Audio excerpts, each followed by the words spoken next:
Hello बच्चों, नमस्कार। स्वागत है आपका हमारे चैनल द एडुमेट पर। बच्चों, आज इस वीडियो में हम करेंगे कक्षा चौथी की गणित की पुस्तिका हंसते खेलते से अध्याय 5 पहाड़े और बंटवारे का दूसरा भाग। तो आइए देखें। यहाँ हमारे पास कुछ अभ्यास कार्य दिया गया है। पहला प्रश्न है, यदि चूहा एक छलांग में दूसरे अंक पर कूदता है और बिल्ली चौथे अंक पर कूदती है, अभी बिल्ली 8 पर है और चूहा अभी 20 पर है, बताओ क्या बिल्ली चूहे को पकड़ लेगी? यदि हाँ तो कहाँ? तो बच्चों, चूहा कूदता है दूसरे अंक पर और बिल्ली कूदती है सीधे चौथे अंक पर। बिल्ली 8 पर है और चूहा 20 पर, तो हमें बताना है कि वो चूहे को किस अंक पर पकड़ लेगी। बच्चों, इसके लिए हमें करना क्या है, हमें 8 और 20 का एलसीएम निकालना है और जो भी उसका एलसीएम होगा उस अंक पर वो बिल्ली उस चूहे को पकड़ लेगी। तो आइए देखिए वो एलसीएम हमें किस प्रकार निकालना है। बच्चों, उसके लिए ये दोनों अंक लिखें 8 और 20, और जिस भी सबसे छोटी संख्या से ये दोनों भाग हो सकते हैं उससे इन्हें भाग करें। 2 2 चौके 8, 2 धाई 20। फिर से इसी विधि को दोहराएं। सबसे छोटी ऐसी संख्या जिस पर ये दोनों भाग होते हों, 2 दूनी 4, 2 पंजे 10। अब 2 और 5 जो हमारे पास बचे हैं, ये दोनों किसी संख्या से भाग नहीं हो सकते, सिर्फ खुद से हो सकते हैं। ये दोनों प्राइम नंबर हैं। हमें ये प्रोसेस जब तक करना है जब हमारे पास यहाँ नीचे 1 ना बच जाए। तो अब आप देख सकते हैं यहाँ नीचे ये और भाग नहीं हो सकते, दोनों में यहाँ नीचे 1 1 आ गया है। अब यहाँ इसको हम छोड़ देंगे और जो भी हमारे पास यहाँ ये आगे नंबर हैं इनकी हम गुणा करेंगे। 2 गुणा 2 गुणा 2 गुणा 5। तो आइए इनको गुणा करके देखें। 2 दूनी 4, 4 दूनी 8 और 8 पंजे हो गए 40। तो 40 वो ऐसी संख्या है जिस पर बिल्ली चूहे को पकड़ लेगी। आइए अगला क्वेश्चन देखें। अगला प्रश्न है, सभी घर एक जैसे हैं, प्रत्येक घर की लंबाई 6 मीटर है, तो नीचे दिखाए गए घरों की कुल लंबाई कितनी है? तो बच्चों, यहाँ आप देख सकते हैं सभी घर एक जैसे हैं और एक घर की लंबाई है 6 मीटर, यानी एक घर की लंबाई है 6 मीटर। इसी प्रकार से सभी घर 6-6 मीटर की लंबाई के हुए। ये भी 6 मीटर, ये भी 6 मीटर, ये भी 6 मीटर। हर एक घर की लंबाई होगी 6 मीटर। अब हमें निकालना है कुल घरों की लंबाई, जितने भी ये घर हैं इन सभी की लंबाई। तो उसके लिए 2 मेथड है हमारे पास। या तो इन सभी घरों की लंबाई को हम जोड़ दें, और अगर ये सभी बराबर हैं तो हमें क्या करना है, इन घरों को गिनना है कितने घर हैं। 1 2 3 4 5 6। तो कुल घरों की संख्या है 6 और हर घर की लंबाई है 6 मीटर। तो हम 6 को 6 से गुणा कर देंगे। एक घर की लंबाई को कुल घरों से गुणा कर देंगे तो वो आ जाएगी कुल घरों की लंबाई। तो कुल लंबाई हमारे पास होगी 6 6 36 36 मीटर। तो हमारे पास लंबाई यहाँ से लेकर और इस पॉइंट तक ये है 36 मीटर, घरों की कुल लंबाई। आइए अगला प्रश्न देखें। अगला प्रश्न है, चित्र में दर्शाए गए डिब्बे में कितने लड्डू हैं, इसे गुणा के रूप में भी लिखें। तो बच्चों हमें यहाँ डिब्बे में ये लड्डू जो हैं वो काउंट करने हैं, देखने हैं कितने हैं। आप इन्हें एक एक करके भी काउंट कर सकते हैं और गुणा के रूप में भी लिख सकते हैं। गुणा के रूप में आइए देखें किस प्रकार से लिखेंगे। पहले इनकी पंक्तियाँ काउंट करें, कितनी पंक्तियाँ हैं, 1 2 3 4 5। तो कुल पंक्तियाँ हैं 5 और हर पंक्ति में कितने लड्डू हैं, 1 2 3 4। हर पंक्ति में लड्डू हैं 4। तो अगर सभी पंक्तियों में समान लड्डू हैं तो हम क्या करेंगे, हम पंक्तियों को एक पंक्ति के लड्डुओं से गुणा कर देंगे। तो ये हमारे पास आ जाएगा 5 चौके 20।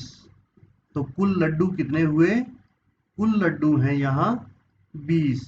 आप इन्हें अलग अलग काउंट करके देख सकते हैं, ये सभी 20 हैं।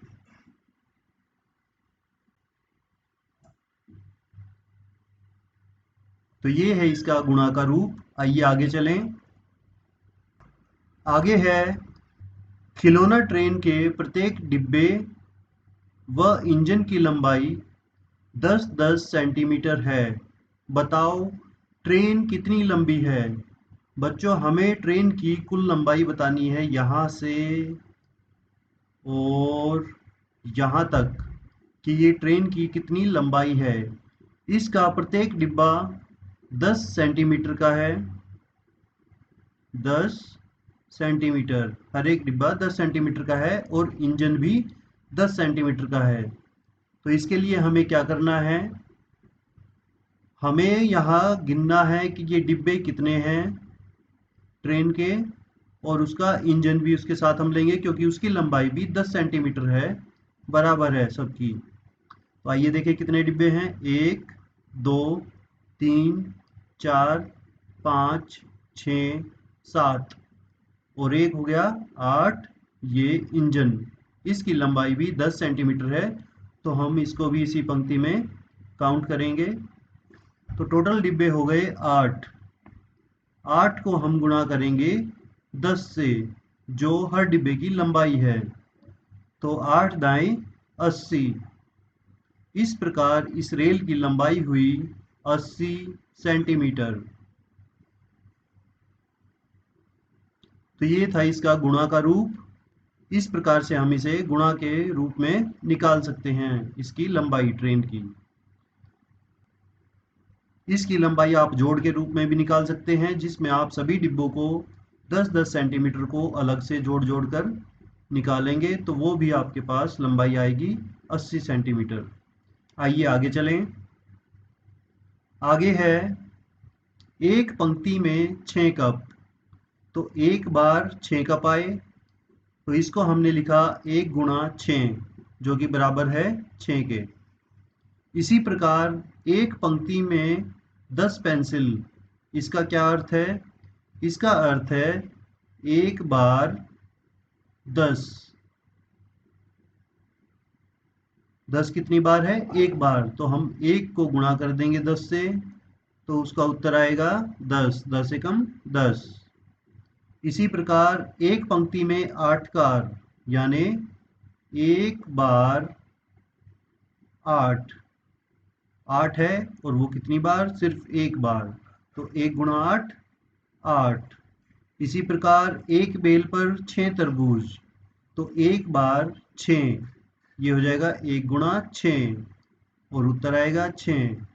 और इसी प्रकार आखिरी है, एक कमीज में 7 बटन, यानी एक बार 7, 1 गुणा 7 और उत्तर आएगा 7। बच्चों इससे हमें क्या पता चला, इससे हमें पता चला कि किसी संख्या को 1 से गुणा करने पर वही संख्या प्राप्त होती है। आप यहाँ देख सकते हैं, हमने 1 को गुणा किया 6 से, तो उत्तर आया हमारे पास 6। 1 को 10 से किया तो 10 आया, एक को 8 से किया 8 आया, एक को 6 से किया तो 6 आया, और एक को 7 से किया तो 7 आया। तो हम कह सकते हैं कि किसी भी संख्या को अगर हम 1 से गुणा करें तो हमें वही संख्या प्राप्त होती है। नीचे आप देख सकते हैं 1 गुणा 5, 1 से गुणा कर रहे हैं तो कितना आएगा, 5 ही आएगा। 8 गुणा 1, 1 से कर रहे हैं हम 8 को गुणा तो 8 ही आएगा। अब 6 को हम किस से गुणा करें कि 6 आए, ये हमने पढ़ा था। किसी भी संख्या को अगर हम 1 से गुणा करेंगे तभी वो संख्या आएगी। तो 6 हमें प्राप्त हुआ है। 6 को किस से गुणा करें, 1 से। इसी प्रकार 1 को 7 से गुणा करेंगे तो 7 मिलेगा। 1 को 15 से गुणा करेंगे तभी 15 मिलेगा। 12 को 1 से गुणा करेंगे तभी 12 मिलेगा। आइए आगे चलें। आगे है, बताएं इस बेल पर कितने घिया। बच्चों यहाँ हमें इस बेल पर घिया बतानी है, कितनी है। आप यहाँ देख सकते हैं एक बेल है और इस एक बेल पर कोई भी घिया नहीं है, तो यहाँ हमने लिखा 0।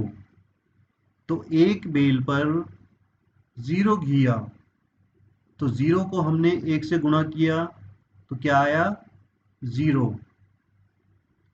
छुट्टी के दिन एक कक्षा में बच्चे आए, एक दिन और वो छुट्टी का, तो कक्षा में बच्चों की संख्या 0। तो 1 को हमने गुणा किया 0 से, क्या आया, 0। इसी प्रकार सभी पांचों कक्षाओं में बच्चे आए, तो 5 कक्षाओं में कितने बच्चे आएंगे, उसमें भी आएंगे 0। अब ये है कि किसी संख्या को 0 यानी 0 से गुणा करने पर 0 ही आता है। बच्चों कितनी भी बड़ी संख्या है या कितनी भी छोटी संख्या है, अगर हम उसे 0 से गुणा करेंगे तो आंसर हमारा 0 ही आएगा, चाहे वो कितनी भी बड़ी संख्या हो या कितनी भी छोटी संख्या हो। आप यहाँ कुछ भी ले सकते हैं, लेकिन अगर वो 0 के साथ गुणा हो रही है तो आंसर हमेशा 0 ही आएगा। अगर हम इसको 1 से गुणा करते तो आंसर क्या आता, तो आंसर वही आता जो यह संख्या है। 1 से गुणा करने पर, 1 से गुणा करने पर वही संख्या आती है और 0 से गुणा करने पर 0 ही आता है। आइए आगे देखें। आगे है, यहाँ आप देख सकते हैं 10 के नोट हमें दिए गए हैं। यहाँ कितने नोट हैं 10 के, 1। तो 1 बार 10, तो ये हो गए 10 रुपए। इसी प्रकार यहाँ हमारे पास 10 के 2 नोट हैं, 1 2, तो 2 बार 10, तो ये हो गया 20, 2 दाएं 20। आगे है 3 बार 10, तो 3 गुणा 10, तो ये हो जाएगा 30। आइए आगे चलें। बच्चों यहाँ हमें बताने हैं ये कितने नोट हैं, कितनी बार हैं और उनकी वैल्यू क्या है। तो आइए देखें, 10 के नोट हैं 1 2 3 4, तो 4 बार 10, 4 गुणा 10, तो 4 दाएं 40, तो इसकी कुल वैल्यू है, कीमत है 40 रुपये।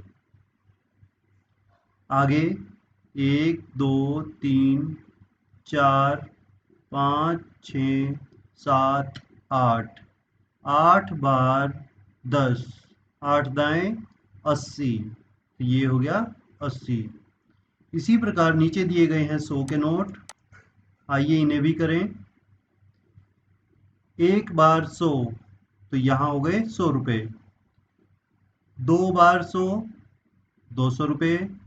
आगे है 1 2 3, 3 बार 100, तो ये हो जाएंगे, 3 को 100 से गुणा करेंगे 300 रुपये। 1 2 3 4, 4 बार 100, 400 रुपये। 1 2 3 4 5 6 7, तो 7 बार 100, 7 गुणा 100, तो ये कितने होंगे? 700 रुपये। सभी बच्चे इस अभ्यास को अपनी पुस्तिका में करें। आइए आगे देखें। आगे है 6 गुणा 10। 6 को हम 10 से गुणा करेंगे तो क्या आएगा? यह आएगा 60। उसके बाद 7 गुणा 100। 7 को हम 100 से गुणा करेंगे तो आएगा 700। 8 को किस से गुणा करें कि 800 आए? बच्चों जितनी जीरो हैं वो ज़ीरो लगा दें और फिर देखें 8 को किस से गुणा करें कि 8 आए, तो वो होता है 1। तो इसको हम गुणा करेंगे 100 से।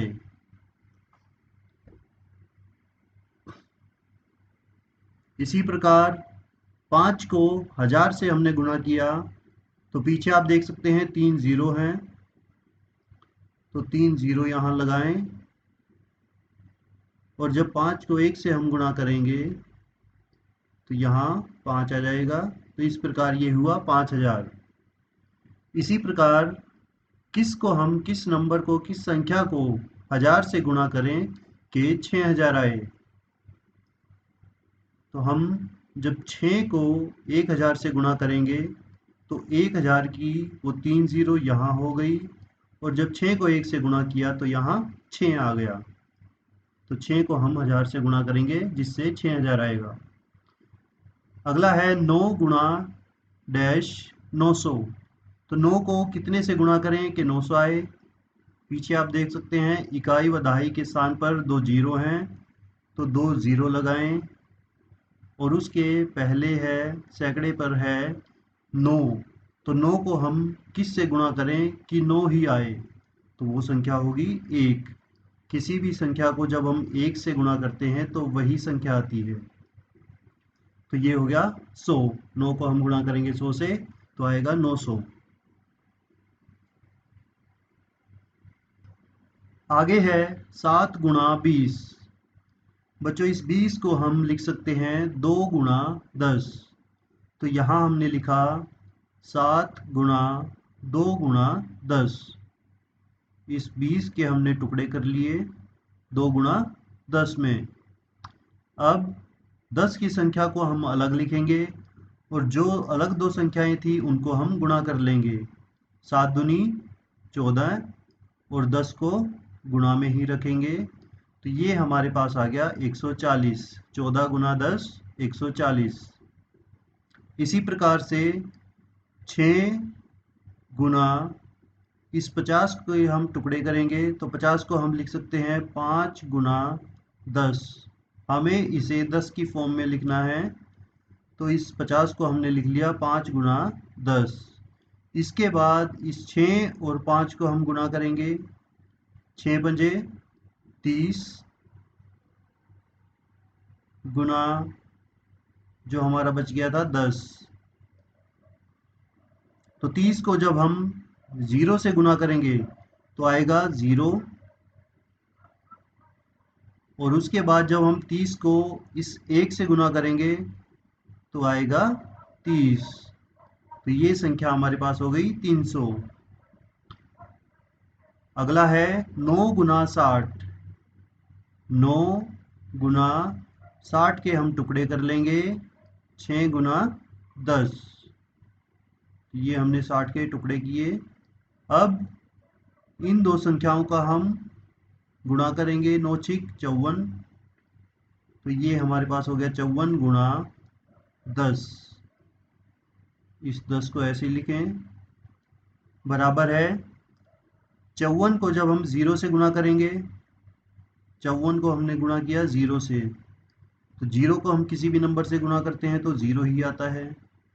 और जब 54 को हमने 1 से गुणा किया, 1 से गुणा करने पर वही संख्या लिखी जाती है, तो 54 को हम ऐसे लिख देंगे। तो ये हो गया 540। आइए आगे देखें। आगे है 8 गुणा 40। 8 गुणा 4 गुणा 10। अब इस 8 और 4 को हम करेंगे गुणा। 8 चौक 32 गुना 10। जब इस 32 को 0 से गुना करेंगे तो 0 ही आएगा, और जब इसे हम 1 से गुना करेंगे 32 को तो 32 आएगा। तो ये हो गया 320। इसी प्रकार से आप देख सकते हैं अगला 2 गुना 200। इस 200 को हम तोड़ लेंगे 2 गुना 100 में। जिस प्रकार से हमने पिछली संख्याओं को 10 में तोड़ा था, इनको हम 100 में तोड़ेंगे, 100 से गुना करके जो भी आएगा। अगला देखें 5 गुना 600, तो ये हो जाएगा 5 गुना 6 गुना 100। इस 600 को हमने क्या लिखा, 6 गुना 100। 5 और 6 को गुना करें तो वो होगा 30, और उसे गुना करें 100 से। तो जब इस 30 को हम इकाई में है 0, 0 से करेंगे तो 0 ही आएगा। फिर दहाई से करेंगे गुना तो दहाई में भी 0 है, तो गुना करने पर वहाँ भी 0 आएगा। और फिर सैकड़े से जब हम करेंगे 30 को, 30 से कम 30, तो वो 30 का 30 हम लिख देंगे। तो ये होगी संख्या 3000। इसी प्रकार 4 को करें 500 से, 5 गुना 100, 4 पंजे 20 गुना 100, तो ये हो जाएगा 2000।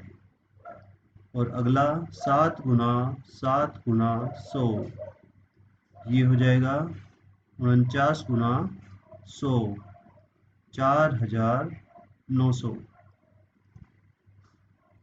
तो इस प्रकार से इसका उत्तर आया 4900। आइए आगे देखें। आगे है राम निवास दुकानदार के गल्ले में 100 रुपए के 75 नोट हैं। उसके पास कुल कितनी राशि है? तो बच्चों 100 रुपए के 75 नोट, तो हमने गुणा करना है 75 को 100 से।